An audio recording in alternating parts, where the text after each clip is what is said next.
Shalom saudara-saudara, sahabat Yesus yang saya kasihi. Kembali lagi bersama saya, Pastor Samuel Asaria Rapa, dalam program Rema, Restorasi Melalui Alkitab. Pembacaan kita, pelajaran kita sampai pada Mazmur pasal yang ke-37. Mazmur ini cukup panjang, dan saya tidak akan membaca seluruhnya. Saya berharap saudara-saudara membaca keseluruhan ayat ini. Namun saya akan membacanya ayat 1 sampai dengan ayat yang ke-11. Dan dari 11 ayat ini kita akan membahas sebenarnya dari keseluruhan ayat di dalam pasal ini. Demikian firman Tuhan.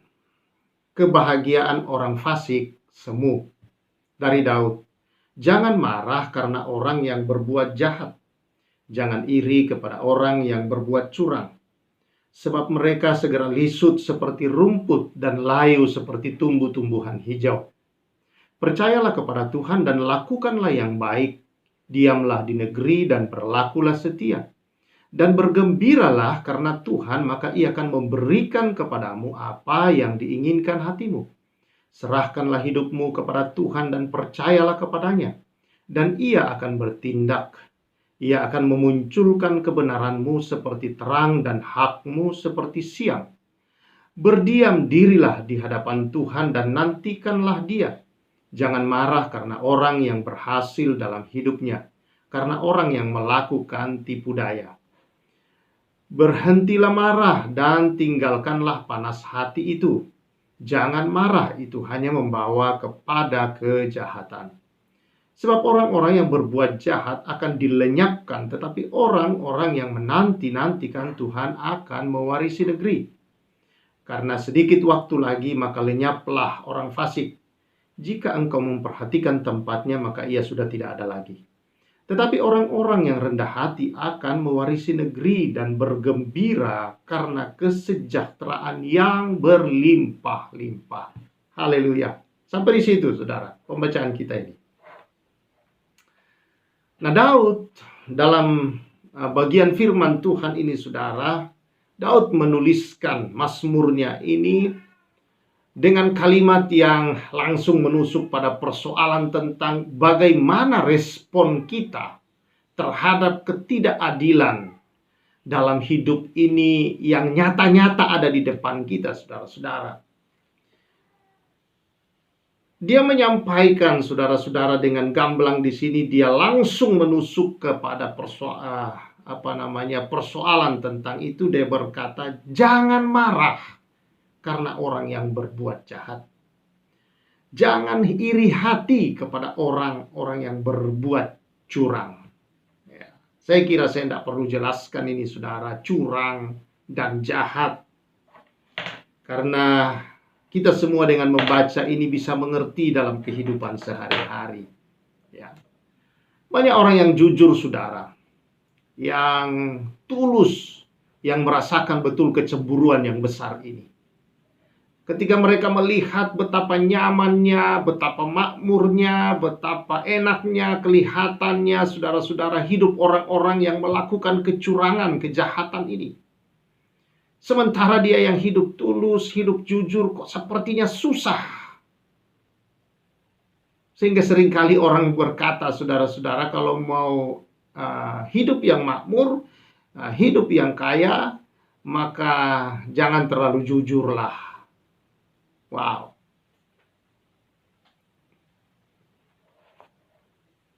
Namun bukan tanpa alasan, saudara-saudara, kalau Daud juga menegaskan untuk kita tidak marah. Dan kita tidak perlu iri pada orang-orang yang berhasil, saya katakan berhasil, dikatakan firman Tuhan, secara tidak halal. Ya. Karena Daud menyatakan di sini bahwa betapa rentan dan terbatasnya hidup orang-orang yang demikian. Sampai disebut oleh Daud mereka jahat. Saudara tahu jahat, ya? Saya tidak perlu jelaskan. Dan tidak ada yang jahat itu baik. Tidak mungkin, saudara. Jahat ya jahat, curang ya curang, dosa ya dosa. Itu sebabnya dikatakan di sana oleh saya katakan tadi bahwa betapa terbatasnya hidup mereka. Ya. Dalam ayat 2 dikatakan, sebab mereka segera lisut seperti rumput dan layu seperti tumbuh-tumbuhan hijau. Ya, itulah keadaan mereka, saudara-saudara. Kelihatannya kayak terang benderang, tetapi sebenarnya itulah keberadaan mereka. Ayat 9 misalnya berkata, sebab orang-orang yang berbuat jahat akan dilenyapkan. Ini saya katakan tadi, terbatas. Tetapi orang-orang yang menanti-nantikan Tuhan akan mewarisi negeri. Ini berarti, saudara-saudara, walau hidup mereka dipenuhi dengan segala kelimpahan, namun sesungguhnya hidup mereka seperti di ujung tanduk. Salah-salah sedikit mereka akan tergelincir dan jatuh dan bisa hancur. Dan kalau sudah seperti itu, tidak ada yang bisa menolong mereka. Nah, berbeda halnya dengan orang-orang yang takut akan Allah. Kalau orang-orang jahat tadi di atas ini akan mengalami nasib yang tidak kekal, saudara-saudara. Itu saudara bisa baca ayat 2, ayat 9, ayat 10, ayat 13, ayat 20, ayat 22, ayat 35, ayat 36, ayat 38 itu menggambarkan akhir mereka. Orang benar juga, saudara-saudara, pemazmur menggambarkan bahwa mereka kokoh. Mengapa mereka kokoh? Satu, karena mereka ditopang oleh Allah. Kalau Allah menopang, Allah yang memegang, saudara, melindungi, memelihara, Allah yang menjadi sumber pengharapan dan pertolongan dalam hidup ini, menyerahkan diri kepada Sang Gembala yang menuntun, membimbing, yang selalu merancangkan dan membawa kepada yang terbaik dalam hidup ini. Wow, itu luar biasa, saudara-saudara. Itu saudara bisa lihat di dalam ayat 17, ayat yang ke-19. Misalnya ayat 17 dikatakan, sebab lengan orang-orang fasik dipatahkan, tetapi Tuhan menopang orang-orang benar. Ayat 19, ayat 17, ayat 19, mereka tidak akan mendapat malu pada waktu kecelakaan dan mereka akan menjadi kenyang pada hari-hari kelaparan. Ada pemeliharaan yang nyata, saudara bisa baca 23, 24, ayat 30, ayat 31, ayat 33, 39, ayat yang ke-40. Saudara bisa melihat ayat 40 misalnya, Tuhan menolong mereka dan meluputkan mereka. Ia meluputkan mereka dari tangan orang-orang fasik dan menyelamatkan mereka sebab mereka berlindung padanya, pada Allah. Jadi saudara, ada topangan Allah. Nah, ayat 9 saudara-saudara berkata, sebab orang-orang yang berbuat jahat akan dilenyapkan, tetapi orang-orang yang menanti-nantikan Tuhan akan mewarisi negeri. Mereka dipenuhi dengan kelimpahan, mereka pewaris kerajaan Allah. Orang-orang takut akan Allah adalah pewaris daripada kekayaan Allah yang ada di bumi ini, saudara, yang adalah miliknya dan juga kelak. Dan dikatakan dipelihara Allah sampai selama-lamanya. Jadi ayat-ayatnya jelas semua. Dipenuhi kelimpahan oleh dari Allah. Itu ada di ayat 9, ayat 11, ayat 22, ayat 25, ayat 26, ayat 29, ayat 34. Ayat 11 misalnya dia berkata, tetapi orang-orang yang rendah hati akan mewarisi negeri dan bergembira karena kesejahteraan yang berlimpah-limpah. Punya kelimpahan tapi tidak mengalami rasa sejahtera, damai, saudara-saudara, buat apa? Tetapi di dalam Allah, orang mengalami kesejahteraan.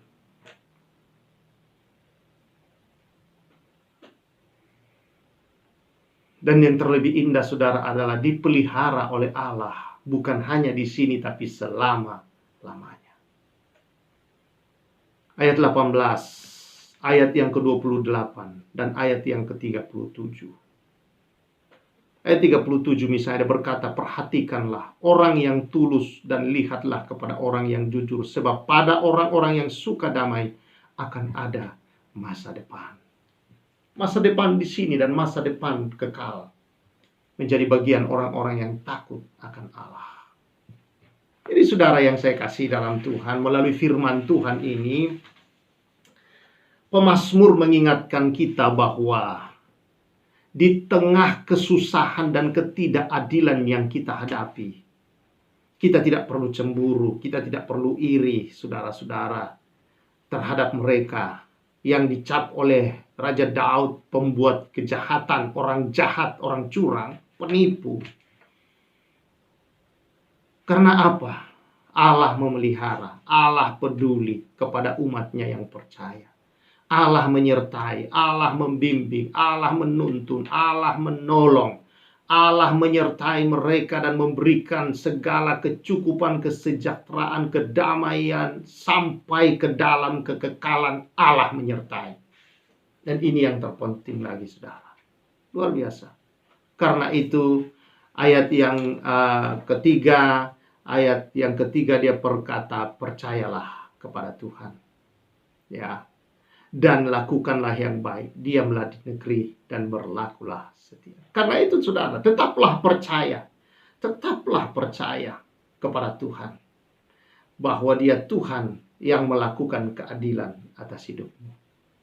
Tetaplah berlaku benar dan baik, karena dikatakan yang menantikan Tuhan seperti ini, yang tetap dalam kebenaran, dalam sukacita Tuhan, dan bergembira karena Tuhan itu sendiri.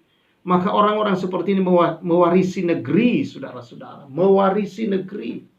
Orang-orang seperti ini yang Tuhan menaruhkan keinginan-keinginan yang baik. Dan Tuhan mengabulkan keinginan-keinginan itu. Karena dia bergembira akan Tuhan. Bukan bergembira akan apa yang dia terima. Bukan bergembira akan segala sesuatu yang ada di luar dirinya, saudara-saudara, yang dia lihat. Tetapi dia bergembira karena Allah. Karena Tuhan adalah Sang Pemelihara. Tuhan adalah Tuhan yang peduli, menyertai sampai selama-lamanya. Dia bukan hanya menyertai di sini, tetapi menyertai, membawa kita ke dalam kekekalan, saudara. Ini luar biasa. Dan ini yang Allah lakukan terhadap kita. Karena itu tetap percaya kepada Dia. Tetap berlaku baik, berlaku benar, jujur, dan hidup tulus di hadapan Allah. Allah tahu apa yang harus Dia lakukan. Dan apa yang telah Dia kerjakan melalui Yesus Kristus bagi kita. Dia telah sediakan semua. Karena itu saudara tidak perlu tengok mereka. Tidak perlu lihat kejahatan, kecemburu terhadap, oh kok enak ya. Enak-enak ya melakukan jahat. Kok kayaknya Tuhan membiarkan mereka. Tidak. Kalau mereka tidak bertobat, saudara-saudara, juga, ya mereka akan berakhir di dalam hal yang tidak baik, yaitu kebinasaan yang kekal. Dan saya kira tidak ada orang yang ingin binasa, saudara-saudara, di dalam api neraka. Setiap orang merindukan dan mengharapkan dan hanya menginginkan di akhir hidupnya dia bersama Tuhan dalam kekekalan Tuhan di surga. Dan jaminan itu hanya ada di dalam Yesus Kristus. Yesus berkata, akulah jalan, akulah kebenaran, dan akulah hidup. Dan tidak ada seorang pun yang akan datang ke Bapa di surga kalau tidak melalui Yesus. Dialah jalan. Apapun saudara-saudara yang kau rasa buntu di hidupmu, Dia jalan. Dia telah buka pintu melalui kebangkitannya dari antara orang mati. Jalan menuju kepada keselamatan, jalan menuju kepada segala berkat dan kemurahan Allah. Dialah kebenaran. Orang cari kebenaran apapun, saudara-saudara, di dunia ini tidak ada yang benar. Hanya Yesus kebenaran. Dialah sumber kebenaran. Dirinya lah adalah kebenaran, hidupnya adalah kebenaran. Dan saudara, hanya orang yang mengenal Yesus, yang percaya kepadanya, yang tahu apa itu kebenaran dan bisa hidup dalam kebenaran itu sendiri, karena dia sendiri dibenarkan dan menerima kebenaran ilahi itu. Dialah hidup. Bukan sekedar hidup di dunia, saudara-saudara, yang diperjuangkan orang. Tetapi saudara, hidup yang sesungguhnya, yaitu bagaimana hidup mewarisi hal-hal yang rohani dan segala keindahan surgawi di bumi ini yang diberikan oleh Tuhan, yang boleh kita nikmati dan saudara kelak akan kita terima pada akhirnya kalau kita berjalan dalam kesetiaan bersama dengan Tuhan. Karena itu saudara-saudara tetap percaya, tetap berlaku setia, tetap saudara-saudara berlaku baik dan hidup benar di dalam Kristus Yesus. Dan saudara-saudara, kalau engkau tidak mau ditipu oleh dunia ini, dan tidak mau bahwa kehidupan yang kau miliki itu hanyalah semu, tetapi kau bisa menikmatinya di sini dan sampai membawa engkau ke dalam kekekalan, saudara-saudara, maka engkau perlu Yesus. Engkau perlu mengenal Yesus. Engkau perlu hidup di dalam Yesus. Engkau perlu membuka hatimu dan menerima Dia sebagai Tuhan dan Juru Selamatmu. Maka hidupmu boleh, saudara-saudara, mekar di bumi dan juga mekar sampai selama-lamanya di dalam kerajaan surga bersama Tuhan kelak. Haleluya, haleluya, puji Tuhan. Biarlah kebenaran ini, saudara-saudara, terus membuat kita bersuka cita karena Tuhan itu sendiri adalah Tuhan pemelihara, Tuhan yang bertanggung jawab atas hidup kita, Tuhan yang peduli, Tuhan yang maha kuasa dan sangat mengasihi kita. Dia berkuasa menolong kita, Dia berkuasa mencukupkan dan memberikan dalam segala kelimpahannya, dan Dia sangat mengasihi kita untuk melakukan itu terhadap kita. Haleluya, puji Tuhan. Dan biarlah kebenaran ini memberkati kita semua. Amin. Mari kita berdoa. Tuhan, terima kasih. Engkaulah jalan dan kebenaran dan hidup. Tidak ada seorang pun yang sampai kepada Bapa di surga kalau tidak melalui Engkau. Kami bersyukur akan kebenaran firman Allah. Dan kebenaran inilah Tuhan yang membuat kami dapat hidup dengan tenang, damai, dan sejahtera di bumi ini. Dan membawa kami pasti ke dalam kekekalan bersama Engkau dalam kerajaan-Mu di surga. Terima kasih Tuhan. Bersyukur atas semua ini.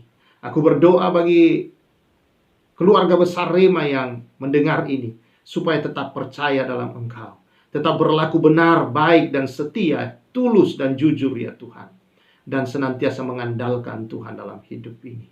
Aku berdoa ya Bapa di surga, biarlah mereka juga yang mendengar ini Tuhan, dan belum menerima kemurahan Tuhan, membuka hati dalam nama Tuhan Yesus Kristus, dan menerima Engkau sebagai Tuhan dan Juru Selamat mereka. Dan aku percaya Tuhan, dalam nama Yesus itu terjadi, dan sungguh-sungguh mereka mengalami kebangkitan, kuasa kebangkitan-Mu yang membawa mereka ke dalam masa depan yang jauh lebih baik bersama-sama dengan Engkau. Terima kasih Tuhan. Terpuji Engkau atas semua kemurahan-Mu ini. Di dalam nama Tuhan Yesus yang hidup. Haleluya. Amin. Saudara yang saya kasihi, tetap percaya, tetap berbuat baik, benar, tulus, dan jujur, dan berkat-berkat Tuhan senantiasa dicurahkan melimpah atas seluruh kehidupan kita. Saya Pastor Samuel mengucapkan salam restorasi.